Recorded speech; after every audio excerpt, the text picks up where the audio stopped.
دوستو، کیا آپ کو کبھی ایسا کوئی خواب آیا ہے جو کچھ ہی عرصے بعد سچ ہو گیا ہو؟ یا کبھی کوئی ایسا خیال آیا ہو جس کے بارے میں آپ بالکل نہ سوچ رہے ہوں؟ یا آپ کے کان میں کبھی کوئی ایسی آواز گونجی ہو جو آپ کو لگ رہا ہو کہ یہ غیب کی آواز ہے؟ یا آپ کسی ایسے شخص کے بارے میں سوچ ہی رہے ہوں اور وہ آپ کے سامنے آ جائے؟ یا آپ نے کبھی کوئی ایسے مناظر دیکھے ہوں جن کو دیکھ کر آپ کو لگے کہ ہو سکتا ہے یہ مناظر میں نے پہلے بھی کہیں دیکھے ہوں؟ دوستو، اگر آپ کے ساتھ بھی ایسا کچھ ہوتا ہے تو ہم آپ کو اس کے بارے میں حیران کن اور معلوماتی حقائق سے آگاہ کریں گے، اس لیے ویڈیو کو آخر تک ضرور دیکھیے گا۔ دوستو، ہماری آج کی ویڈیو علم کشف پر مبنی ہے۔ کشف کے معنی کھولنے اور پردہ اٹھانے کے ہیں۔ کشف علم کے 5 غیر مادی ذرائع میں سے ایک ذریعہ ہے جو حواس خمسہ کے بغیر حاصل ہوتا ہے۔ پہلا درجہ فراست، دوسرا حدث، تیسرا کشف، چوتھا الہام اور 5واں درجہ وحی کا ہے۔ حدث کے بعد کشف کا درجہ ہے۔ انسان کے نیک اعمال اور حسن اخلاق کے باعث مادیت کے تمام پردے چاک ہو جاتے ہیں اور مادی اشیاء روحانی عالم میں مشاہدے کے طور پر نظر آنے لگتی ہیں۔ زیادہ تر ان کا حصول خواب میں ہوتا ہے، لیکن ایک حالت سونے اور جاگنے کے درمیان بھی ہوتی ہے جس میں صاحب کشف کے حواس سونے والے کی طرح ہو جاتے ہیں اور خواب کی صلاحیت بیدار ہو جاتی ہے۔ روحانیت میں کشف ایک ایسی صلاحیت ہے جس کی بدولت اس صلاحیت کا حامل کائنات میں کسی بھی جگہ سیر کر سکتا ہے۔ کشف کے ذریعے کشف کرنے والے فرشتوں، پیغمبروں اور ولیوں سے ملاقات کر سکتے ہیں۔ کشف کرنے والے کو کھلی یا بند آنکھوں سے کشف وارد ہو سکتا ہے، تاہم یہ انسان کے تقوی پر منحصر ہے۔ کشف کی 100 سے زائد اقسام ہیں۔ کشف کرنے والے کا مادی جسم دنیا میں اپنی جگہ پر ہوتا ہے، جبکہ اس کے سوچنے کا عمل اس کو کسی بھی جگہ لے کر جا سکتا ہے۔ اس عمل کے دوران کشف کرنے والے کو اپنا مادی جسم بھی نظر آتا ہے اور یوں محسوس ہوتا ہے کہ وہ اپنے مادی جسم کو چھوڑ کر روحانی جسم کے ذریعے سفر کر رہا ہے۔ کشف کی مشہور اقسام میں کشف القبور، کشف الصدور اور کشف الحضور زیادہ مشہور ہیں۔ کشف القبور سے مراد مرنے کے بعد آدمی کی مادی دنیا ملکوتی دنیا میں منتقل ہو جاتی ہے۔ زندگی ایک نئی ڈائمنشن میں جاری رہتی ہے۔ مرنے کے بعد کی زندگی کو اعراف کی زندگی کہا جاتا ہے۔ اس زندگی کا دار و مدار دنیا کے اعمال پر ہے۔ اگر انتقال کے وقت کوئی شخص سکون سے لبریز اور ذہنی خلفشار سے آزاد ہے تو اعراف کی کیفیات میں بھی سکون اور اطمینان ہوگا، لیکن اگر کوئی شخص اس دنیا سے بے سکونی اور ذہنی گھٹن لے کر اعراف میں جاتا ہے تو وہاں بھی یہی کیفیات اس کا استقبال کرتی ہیں۔ کشف القبور کے ذریعے مرحوم یا مرحومہ سے نہ صرف ملاقات ہو سکتی ہے بلکہ یہ بھی دیکھا جا سکتا ہے کہ وہ کس حال میں ہے۔ علم تصوف کے مطابق جب کشف القبور کا مراقبہ کسی بزرگ یا ولی اللہ کے مزار پر کیا جاتا ہے تو اس سے مقصد بزرگ کی زیارت اور روحانی فیض کا حصول ہوتا ہے۔ دوسرا درجہ کشف الصدور کا ہے۔ اس میں انسان سینوں میں چھپے ہوئے رازوں کے بارے میں جانتا ہے۔ تیسرا جو درجہ کشف الحضور کا ہے، یہ درجہ اللہ تعالیٰ کی موجودگی اور اس کی قربت کو بیان کرتا ہے۔ اس کا مطلب ہے کہ اللہ ہر وقت اور ہر جگہ اپنے بندوں کے ساتھ موجود رہتا ہے۔ وہ انسان کی شہرگ سے بھی زیادہ اس کے قریب ہے۔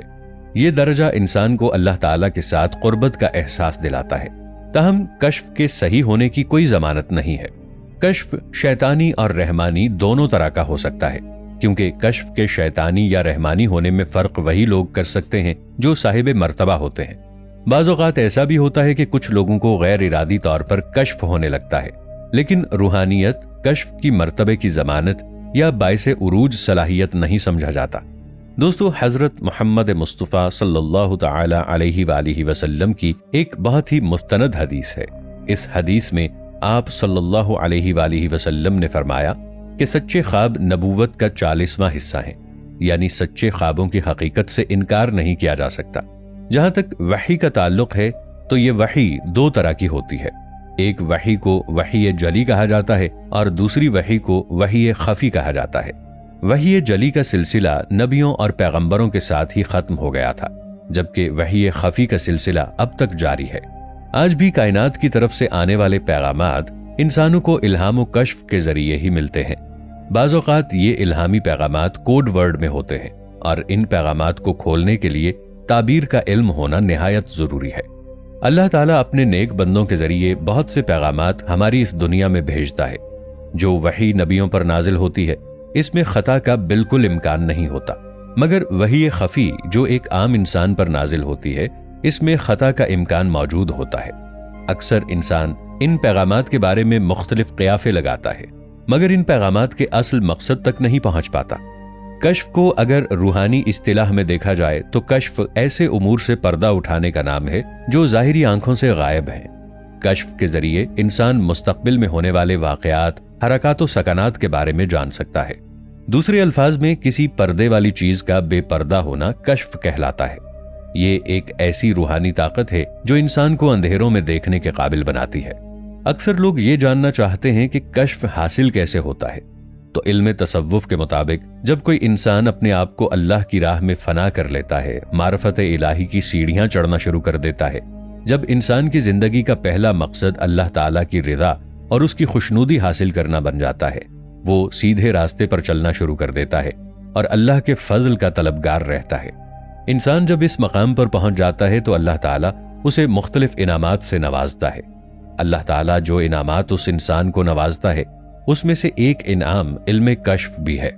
یہ علم حاصل ہو جانے کے بعد انسان ایک خاص اور محدود حد تک اللہ تعالیٰ کی وہ تمام نشانیاں جو اس کائنات میں اللہ تعالیٰ نے اپنے بندوں کے مشاہدے کے لیے رکھی ہیں، وہ انسان ان کا مشاہدہ کرنے لگتا ہے، کیونکہ اللہ تعالیٰ کی طرف سے اس انسان کی بصیرت کی آنکھ بھی کھل چکی ہوتی ہے۔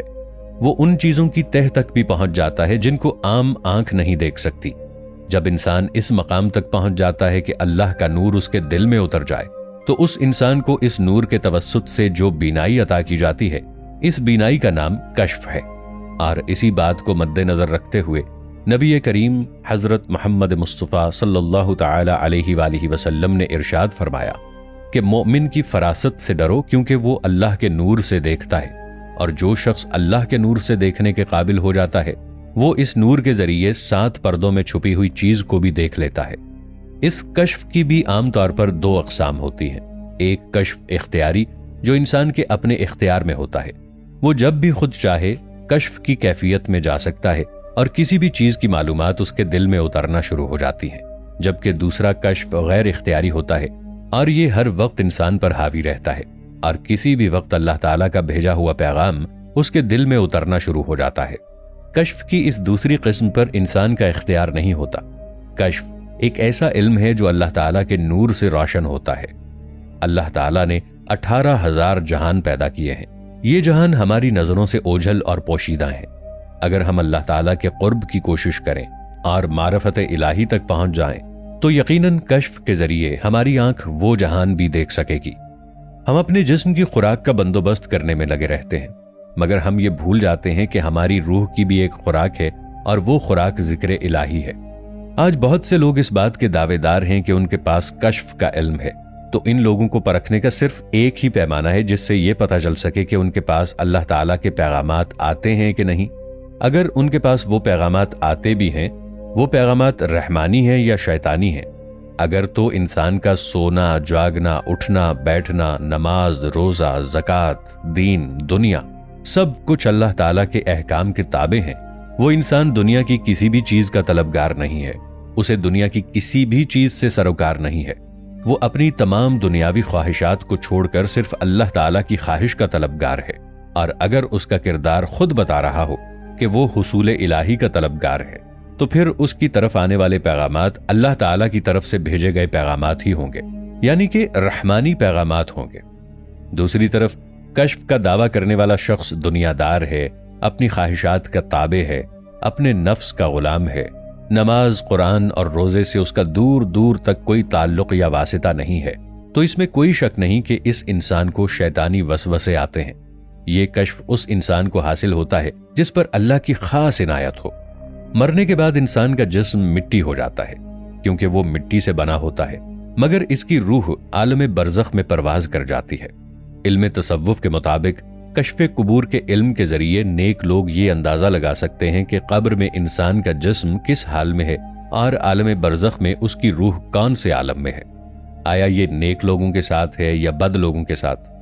دوستو، کشف اللہ تعالیٰ کی عنایتوں میں سے ایک بہترین عنایت ہے۔ اکثر یہ سننے میں آتا ہے کہ ہم فلاں وظیفہ کریں، فلاں تسبیح کریں یا فلاں چلہ کاٹیں تو ہمیں کشف حاصل ہو جائے گا، مگر ایسا ممکن نہیں ہے۔